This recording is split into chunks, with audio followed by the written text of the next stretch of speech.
दोस्तों नवरात्रि शुरू है और इस मौके पे हम आपको बताने जा रहे हैं बिहार के 9 प्रमुख देवी मंदिरों के बारे में, जिनके दर्शन मात्र से सभी कष्ट दूर हो जाते हैं। सबसे पहले शुरुआत हम अपने सारण से करेंगे। हम शुरू करेंगे अंबिका भवानी से। छपरा पटना मुख्य मार्ग पर आमे स्थित अंबिका भवानी मंदिर प्राचीन धार्मिक स्थल है। पूरे भारतवर्ष में मात्र एक ही ऐसा मंदिर है जहाँ की मूर्ति नहीं है। इसे देवी सती के जन्म और मृत्यु स्थल के रूप में मान्यता मिली हुई है। कहा जाता है कि यहाँ देवी सती के पिता दक्ष प्रजापति का राज्य था। उसके बाद हम जानेंगे बड़ी पटन देवी के बारे में। राजधानी पटना स्थित बड़ी पटन देवी महत्वपूर्ण शक्ति पीठों में से एक माना जाता है। कहा जाता है कि देवी सती के शरीर का दाहिना जांघ यहीं पर गिरा था। बताया जाता है कि उत्खनन के दौरान यहीं से महाकाली, महालक्ष्मी और महासरस्वती की 3 प्रतिमाएं मिली थीं, जिसे यहीं पर स्थापित कर दी गईं। ये सभी प्रतिमाएं काले पत्थर की बनी हैं। इस स्थल को बड़ी पटन देवी के नाम से जाना जाता है। उसके बाद हम जानेंगे छोटी पटन देवी को। बड़ी पटन देवी से 3 किलोमीटर पर छोटी पटन देवी मंदिर स्थित है। ये भी एक प्रसिद्ध शक्तिपीठ माना जाता है। पौराणिक मान्यताओं के अनुसार यहाँ देवी सती का पट और वस्त्र गिरा था।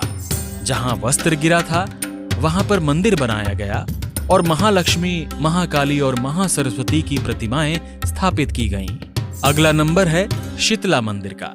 बिहार शरीफ से पश्चिम एकंगर सराय पथ पर मघरा गांव में स्थित प्राचीन शीतला मंदिर भी प्रसिद्ध शक्तिपीठ है।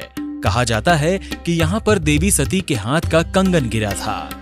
आस्था है कि शीतला मंदिर में जल अर्पित करने से कई प्रकार की बीमारियां दूर हो जाती हैं। अब हम जानेंगे मां मंगला गौरी मंदिर के बारे में। गया बोध गया मार्ग पर स्थित भस्मकूट पर्वत पर मां मंगला गौरी का मंदिर प्रसिद्ध शक्तिपीठ है। यहाँ देवी सती का स्तन गिरा था। ऊंचाई पर मंदिर अवस्थित होने के कारण पथरीले जगह को सीढ़ी नुमा बनाया गया है। इस मंदिर पर चढ़ने के लिए 115 सीढ़ियां बनाई गई हैं। मान्यता है कि यहाँ पर मनुष्य अपने जीवन काल में ही अपना श्राद्ध कर्म कर सकता है। इस मंदिर परिसर में कई देवी देवताओं की मूर्तियां हैं। अब हम जानेंगे चामुंडा मंदिर के बारे में। नवादा रोह कौवाकोल मार्ग पर रूपाओ गांव में स्थित चामुंडा मंदिर प्रसिद्ध शक्तिपीठ है। मान्यता है कि देवी सती का सिर यहीं पर कटकर गिरा था। इस मंदिर में देवी चामुंडा की प्राचीन मूर्ति स्थापित है। मार्कंडेय पुराण के अनुसार चंडमुंड के वध के बाद ही देवी दुर्गा चामुंडा के नाम से प्रसिद्ध हुई। मां ताराचंडी।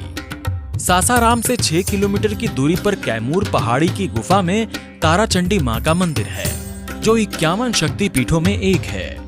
ताराचंडी के अलावा यहाँ मुंडेश्वरी मां की काले रंग की मूर्ति भी है और इसके अलावे कई और देवी देवताओं की मूर्तियां यहाँ स्थापित हैं। इस मंदिर के नजदीक 4 झरने हैं, जो सीता कुंड, माझर मुंड के नाम से जाने जाते हैं। अगला मंदिर है मां चंडिका देवी मंदिर। मुंगेर जिले में गंगा तट पर स्थित मां चंडिका देवी का मंदिर भी प्रसिद्ध शक्तिपीठ है। इस स्थल पर माता सती की दाईं आंख गिरी थी। यहाँ मुख्य मंदिर में सोने से गढ़ी आंख स्थापित है। पौराणिक कथाओं के अनुसार इस मंदिर की स्थापना का उल्लेख सतयुग से ही है।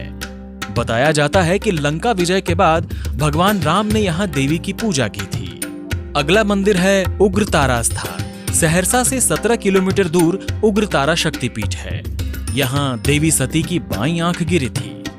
महर्षि वशिष्ठ ने चीनाचार विधि से देवी की घोर उपासना इसी स्थल पर की थी।